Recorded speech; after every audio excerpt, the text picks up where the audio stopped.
Hi, I'm Michael Smith for the TRPA Environmental Report. With me today is my exciting new friend, Victoria Ortiz, and she is the Community Engagement Manager for the TRPA. And welcome to the TRPA. Thank you. So good to be here. Thanks It's for having awesome. me. I had heard something that you had worked for the, was it the Conservancy? Was that one of the things I heard? Yes, I worked for the California Tahoe Conservancy for a few years, about 5 years ago. So I'm a boomerang to Tahoe, and I'm so happy to be back here. Well, it's kind of funny. I did a show, or I still do a show called Nevada Trails. Yeah. And it's really set up after my name, because Nevada Smith is a Steve McQueen movie a long time ago. I was trying to do a show with the California Conservancy, and they said, no, we're not Nevada. Not saying, well, I'm not Nevada either, except for my name. Right. Well, So now I try to put less on the Nevada Smith thing than I used to because of that, because I live in South Lake Tahoe, and it's environment is just not just Nevada. Right. Well, and Tahoe is such a unique environment, right? Because it's those 2 states, 5 counties, 1 city. So it's really awesome to be working for TRPA, where we get to manage the entire region. Well, how'd you happen to come to the TRPA? What was there travails that you had to go through? Yeah, well, I am lucky in that I did live in Tahoe before. My fiance and I knew that we loved that area, but we ended up leaving and traveling for a few years. So we traveled for 18 months, lived out of a truck, and went throughout North American national parks. We lived in New Zealand for a while. We biked toward the Pacific coast. So wow. We went all over, and we had decided, this is the time in our life to do that. So we left. We weren't sure if we would be able to come back. He actually owned a house, and he sold that house before we left. And then by way of fate and lots of hard work, we ended up coming back to Tahoe. One of my friends forwarded me the position that was available, and I said, this looks incredible. And so applied, and here I am. That is exactly the type of people that work at the TRPA. I moved here about 15 years ago, and about 12 years ago, I was taping meetings for Douglas County. Right. And then there was a young man, I think his name was George, was trying to get the Douglas County excited about the TRPA. Right. Back then, everybody hated the TRPA because this did rules. Yeah. But the TRPA was basically doing rules from the Sierra Club, the League to Save Lake Tahoe. They're trying to do all these plates spinning and keep the economy going and the environment going. And there's just so many plates spinning, it's just hard. Yeah. But that passion from that young man, someone asked me if I would do the tape the meetings for the TRPA, and I said yes. Great. And since then, what I've learned is people like her are the reason that you should really study the TRPA, because they get people with passion. And that's the name of the game, because when you have passion, people will listen. And I think probably the last 5 years, no one has really been giving me hell about working for the TRPA.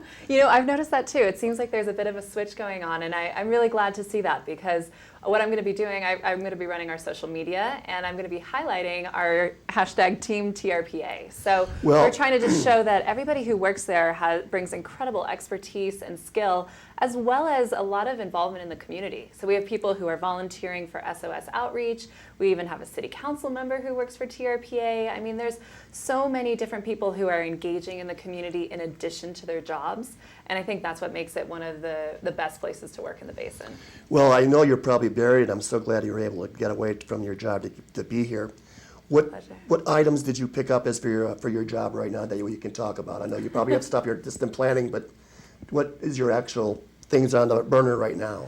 Yeah, well, as my role as Community Engagement Manager, I have, I think, the best job at TRPA, because I get to interact with the community and share what's going on, what are the new hot ticket items that we want to get public input on. I also get to work with a lot of the environmental education initiatives, so I'll talk a little bit about that later, but things like how to be a good steward of Lake Tahoe, and I work with a bunch of different groups throughout the basin. I mean, that's not unique. TRPA leads all of the collaborative efforts throughout the region to protect and enhance Lake Tahoe and to support sustainable communities. So I think that we are constantly working with the federal, our state, and local partners to try to make Lake Tahoe the best that it can be. And my role is really going to be to highlight how people can get involved, as well as to try to direct them and help them when I can. It sounds like you got the perfect person for the perfect job, because I know a lot of people are trying to get, certificates to be able to do things with the TRPA, and they had to go through all this red tape. But I've heard now that they can almost do it on the phone And the computer's just driving up from like San Francisco. By the time they get here, they have the permit to do something. Yeah, it's really interesting. What I've heard recently from the South Shore housing report that came out, that almost 75% of the housing in the basin is owned by second homeowners.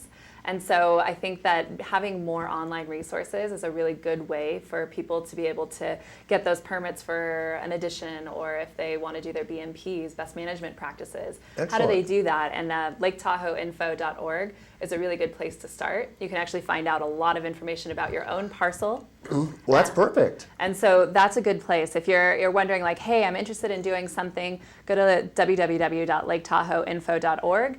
And you can learn a lot about your specific parcel, how much coverage, which means like how much can be covered by any sort of structure. That is perfect, because some of the stress my wife and I are having is that the BMPs, we have on the border of our house is neighbor's property. Right. And they have a pine tree that's literally touching our fence type thing.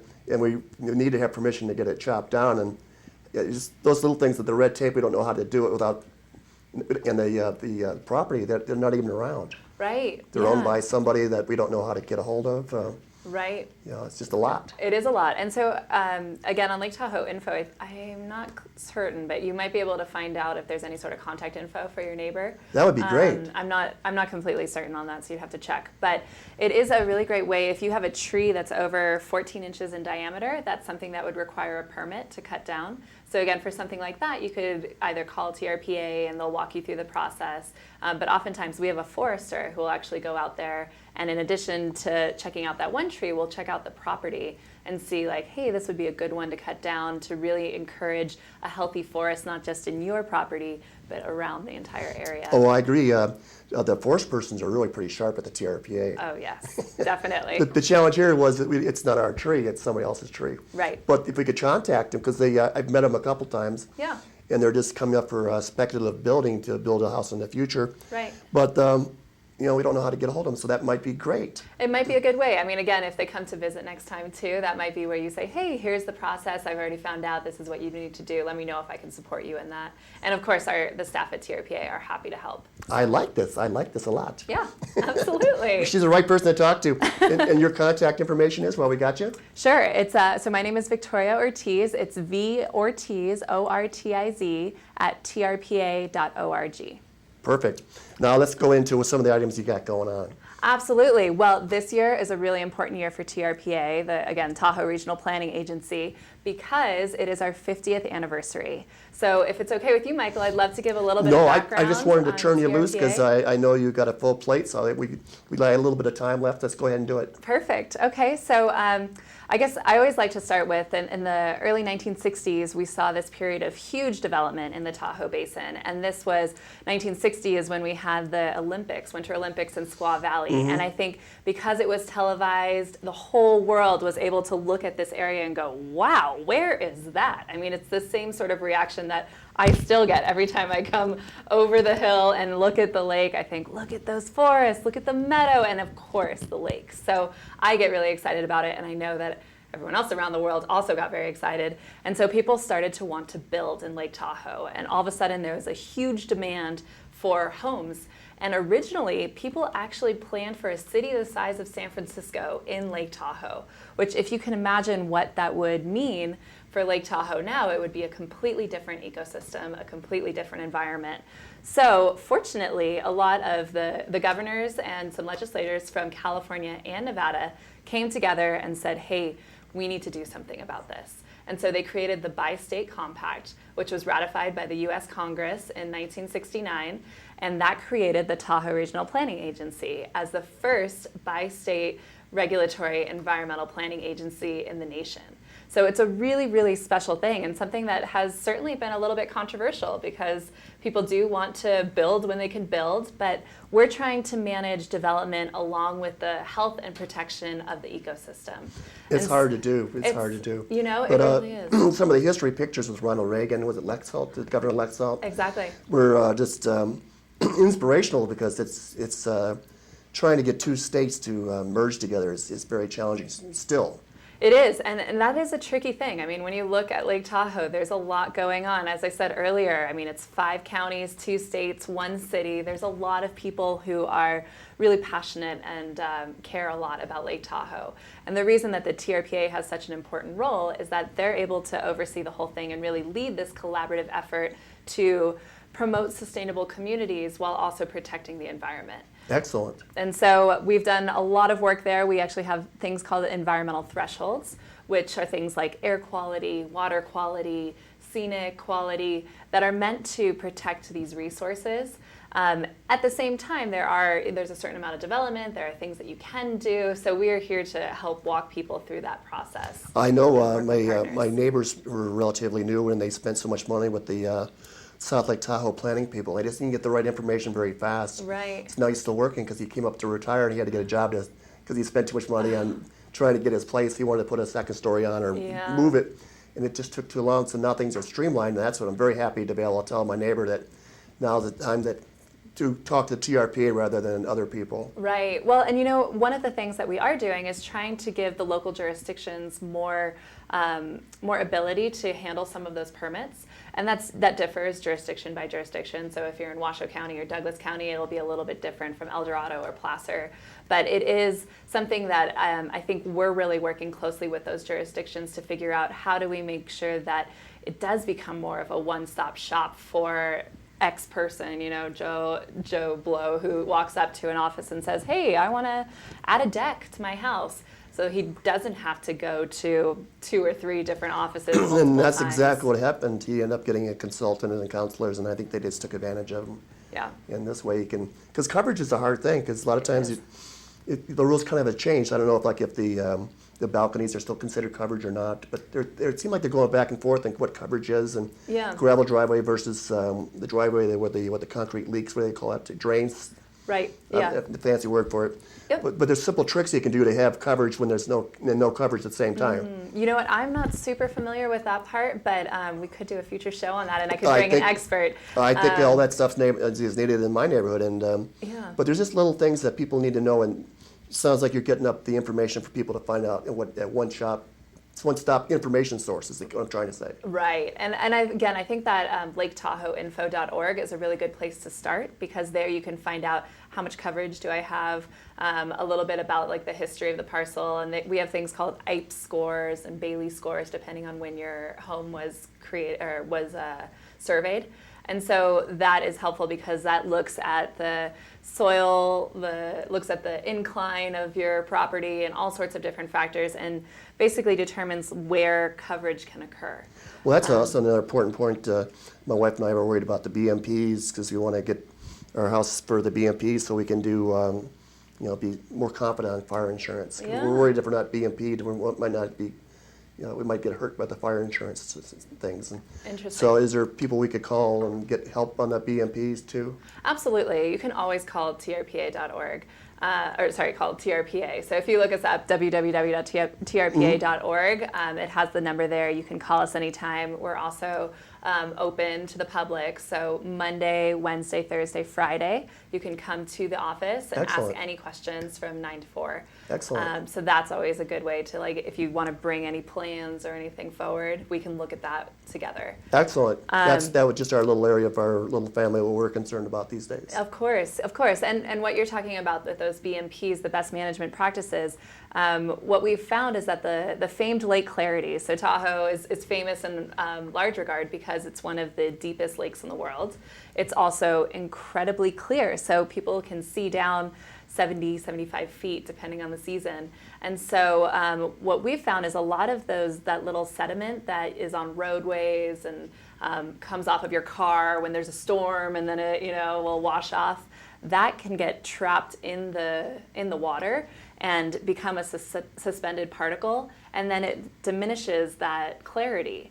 And so what we've tried to do with working with our partners is try to install these best management practices for roadways, so that captures some of that sediment from going directly into the lake, and it filters it out so that clean water is going into the lake. Actually, that reminds me, I think we should give a good shout out to Caltrans and NDOT. Absolutely. All their construction has been amazing what they've done to help out the lake. Absolutely. In fact, oftentimes now we're trying to pair projects together. So if you think of the State Route 28 project that recently had that impossible bike trail that was completed, it wasn't just the bike trail. There were a lot of BMPs that were installed there as well. So I think it's really great seeing all of these partners coming together and looking at projects more holistically for not just doing a bike trail or not just doing BMPs or erosion control or fixing a stream. They're trying to do a lot together. Well, like I said, there's a lot of plates. Like even today, I passed a street cleaner on Pioneer Trail. Yep. And I don't know who's funding that, but keep up the good work, because you can tell the clarity of the roads alone that they're doing a good job. Right. And you know what? A lot of people say, like, they don't want any change in Lake Tahoe. And there is some valid point to that. I mean, things do change. You know, we're looking at climate change now as a really big struggle for the future. And at the same time, we're looking at huge influxes of visitors. So it's hard to maintain the existing infrastructure when we know that there's going to be more stress on that. Well, the climate change is going to be bad for Lake Tahoe. I lived at Lake Michigan as a kid. The mussels took over. Right. And ruined Lake Michigan. Yep. I remember as a kid, someone said, "Why don't you jump in the water and play?" And I said, "The water smells." It was killing the fish, and now they have like 2 sets of plumbing. They use the water for drinking, but they have one set gets clogged up with mussels, and Right. while they're cleaning out the dead shells, they get the other one and they just rotate them. Oh my gosh. But what I'm worried about with the lake is, and we've been fighting the aquatic invasive species real hard. But as the lake warms up a little bit, it gives them a chance to survive, because I know our cold water has been helping us a lot. Yeah, it's a really good point. I'm glad you brought that up, Michael. So aquatic invasive species are a huge issue for the economy of the lake. I mean, they inhibit recreation. They can get caught on boats and propellers, and then you transfer those aquatic invasive species all over the lake. So it's really easy to spread. So once they actually arrive in Lake Tahoe, those control efforts can cost billions of dollars. In fact, they have. And so one of the things that we work really hard on with the Tahoe Resource Conservation District is prevention. And we have different boat inspection stations at all of the entrances to Lake Tahoe. And for the last 10 years, we haven't seen any new aquatic invasive species, which is a huge, huge effort and milestone and achievement for this aquatic invasive species program. I think it's absolutely amazing at how much they've worked on it. And please drain and clean your boat, and absolutely clean, drain, dry. Clean, drain, dry. Yes. And your public service announcement. Even if it's a kayak or a rowboat or anything, this just keep them any chance of them coming in the water, because they've been catching people. They have been catching them. Yeah, every year I think they see quagga mussels or other things that could have arrived in Lake Tahoe and can cause tons of damage to existing infrastructure in the lake, to these boats, to recreation. Not to mention, it can create a better environment for other invasive species to thrive. So it's really, really important to try to prevent them from even coming in the first place. And it's also important to work on the control efforts so that those already existing infestations don't spread throughout the lake. Well, that's my other thought process, is the algae come in the water and some of the rocks and things. Yeah. But I was at Kings Beach not too long ago doing a shoot, and the water coming down the stream from the road was already covered with algae. Oh, yeah. Going right into the water. So if it's already got algae coming in the water, I thought, maybe we're not doing this, something's not right. Because I have an aquarium of putting in algae water. It's going to be algae on my rocks and things. So sure. I don't know if what people are seeing, but I'm just thinking that we could fix that too. Yeah, well, a lot of those BMPs that are on roads and things, it just gives time to catch in an area before it goes directly into the lake. So hopefully some of those roadway, BMPs can address some of that. But it's a really good point and something that we could think about more. I'm sure there are people thinking about it. I'm just not as familiar with it. There's just little things that TRP does to help us behind the scenes, that people are working on things, and right. I'm just throwing them out there. I know Yeah. you have a lot of things that you're trying to do right now. Yeah. What is? I see your picture. It says "Take Care Partner." Well, I'm so glad you brought that up. So Take Care is this really wonderful campaign that over 50 partners throughout the basin are working on. And this is just a stewardship messaging campaign. So we have all of these fun little posters. For instance, one man's trash is another man's trash. still thirsty for knowledge, takecaretahoe.org. So you can always go to takecaretahoe.org, and we try to incorporate a little bit of humor into these messages, just to remind people to take care of this place that everybody loves so much. So we have things like, everyone likes a drink on the rocks, except the rocks. Bottles go in the can, rock on at takecaretahoe.org. So these are just all sorts of messaging. Let's see, I'm going to look for... Actually, I was going to ask you, but I hate to interrupt you. Absolutely. One thing I'm getting upset about, and I think other people are getting upset about, people are bringing these plastic sleds up and down the hills. Oh, yes. And they're using them and having fun, but when they get broken, they just leave them there. Yes. People can keep, pick up their plastic and things. I just remember when I lived in Florida a long time ago that birds and animals were getting stuck on people's six-pack rings, and I don't know if animals are getting hurt by the plastic, but it can't be good. Oh, it's an incredible issue because there's actually, so we have some data from NDOT, the Nevada Division of Transportation, Department of Transportation, excuse me, and they did a cleanup up on Spooner Summit, and they picked up almost 2,000 pounds of trash, so a ton of trash. And that was everything from broken sleds, diapers, food containers, everything. So they're picking up tons of trash. A few weeks later, they go back, another 2,000 pounds, 1 ton of trash. So it's a huge issue because people are coming up, and we want them to come up and enjoy Lake Tahoe, appreciate its beauty. Just take care. Remember to take care. So this last weekend over the holiday, we actually had the Take Care Bear, which is a bear that's got a big Take Care shirt. Awesome. And he and the handler were out there, and they were just informing people to remind them that, yes, please come, please sled, but take your trash home, including broken sleds, or better yet, buy a sled that isn't going to break into a million pieces and disintegrate right when you get on the You could bring it back next time. Absolutely. I mean, maybe consider getting a wooden sled or get something that's going to be a little bit more durable so that you and your family can make these memories and continue to go up there for years and years. Because we've got the Clean Tahoe program from South Lake Tahoe, and those guys are working their tails off keeping this place clean. Absolutely. And then you had these, I don't know, just people that aren't helping us. So clean up your own mess too, is what I'm saying. Exactly. This one's kind of appropriate.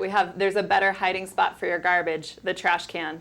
So, and this is everything. We actually see a lot of cigarette butts. So we have another one that says, hold on to your butts, that shows some skiers holding on to a cigarette butt. There's all sorts of things. It's really just a reminder. I don't know if people know, but I think I heard something that cigarette butts take like 50 years to disintegrate in the lake. I don't know the exact number, but I know that they have all sorts of toxic chemicals inside them as well. So not only are you creating this visual, blur on the lake, you're also creating a lot of toxins and other things that are leaching into the lake or the environment. Yeah, because I don't know, it was like around 4th of July, the cigarette butt totals were hundreds of thousands or something. Oh, so yes. Those go right into the lake from any kind of rain or even the snow, and it just drains into the lake right away. So right. Take them with you. Don't leave them. Absolutely. One of our partners, the League to Save Lake Tahoe, or Keep Tahoe Blue, they do a 5th of July cleanup every year, and it is incredible how much trash they pick up with all of their We'll have to have them volunteers. on the show to talk about their stats. Absolutely. I bet they've been working hard for a lot of years too, and they also hire a lot of people with passion, and so we salute them as well. Absolutely. Yeah, well, let's see. One of the other things that we haven't talked about yet is forest health. That might be an interesting topic. Well, that's also a big deal, too, because, we've got some species attacking our forests, but we also have some dry climate. And fire safety. I think we're really lucky to be in the Tahoe Basin because there's so many people taking care of our forests. We call it when they're thinning them out to make them safer. Yep, exactly. If they weren't doing that right now, we might even lose the whole lake. Absolutely. So it's amazing the work the firemen are doing in helping us out. It's a lot of people. So it's all of the fire districts. It's a lot of the land managers. So people like the California Tahoe Conservancy and Placer County and El Dorado, all the different land managers. The Forest Service is one of the biggest land managers in the basin. They do a ton of thinning of the forests. And it's really interesting because I know even personally, before I knew about this, I thought a healthy forest was super dense and very shadowed, and it's kind of what you picture, more of like an East Coast forest. But when you come to the West Coast, our forests are very different, and naturally, they're supposed to be much thinner. There's not supposed to be a ton of pine needles and other rubbish on the ground, because that can lead to these crown fires, which end up burning really hot and can cause these catastrophic wildfires like what we've been seeing in California for the last, many, many years, but especially the last few years. Nature used to take care of itself, but we, with mankind, when we took down all the forests, they didn't regrow the way that nature intended. Right. We kind of really screwed up our own lake, and now we're just trying to backtrack on time, and it's hard to do. I don't know how they're. It's the forest people have it. They're a lot on their plate. It's true, and it's an ongoing challenge because it's not something where you treat an area and then it's good forever. Forests grow, that's what they do. And so you need to go back through and retreat these areas. And we do things like prescribed fires. I shouldn't say TRPA does not actually do the prescribed fires, but we work with our partners to permit those prescribed fires. TRPA is kind of like the mothership, and have a lot of people that are meeting together all the time at this mothership. There's meetings every month with a lot of the fire people, and a lot of we can get them back into people's titles for the who are on the board of the TRPA, and you wouldn't believe the level of intelligence on those boards. Absolutely. Yeah. I think it's really impressive that our board really takes the time to listen to all of the public comments. They really want to make sure that they are representing the people when they vote on projects, and while also balancing that with protecting the lake. So they have a really important and challenging role to steward and guide, as you said, the mothership of TRPA. Victoria, I know that you were involved with a lot of public workshops. Is there people that can communicate to you when public workshops are, or do you have a website where you can let people know when the workshops are? Because Absolutely. Public input, you mentioned about my area being involved with traffic. I live by on Emerald Bay Road. Yep. You said there's some action happening up there for traffic reduction or something? Yeah, so every 4 years we do an update to our regional transportation plan. And so this year we're doing that update, and one of the focuses is on the State Route 89, which is that whole Emerald Bay corridor. So that's from right outside the city of South Lake Tahoe, when you get onto Emerald Bay Road, up to about Tahoma. And so we are looking for public input. We're going to be hosting some workshops on the State Route 89 corridor to try to look at how can we limit the traffic in that area, how can we use transit more effectively, all sorts of issues, and we would love public comment. So those are on March 10th on the South Shore, and then March 11th on the North Shore, and there will also be a webinar in April. But you can find all of this information at trpa.org, which is our website. Excellent. And your contact information, then we get a hold of you personally? Absolutely. So my contact information, once again, I'm Victoria Ortiz, and my email is vortiz, O-R-T-I-Z, at trpa.org.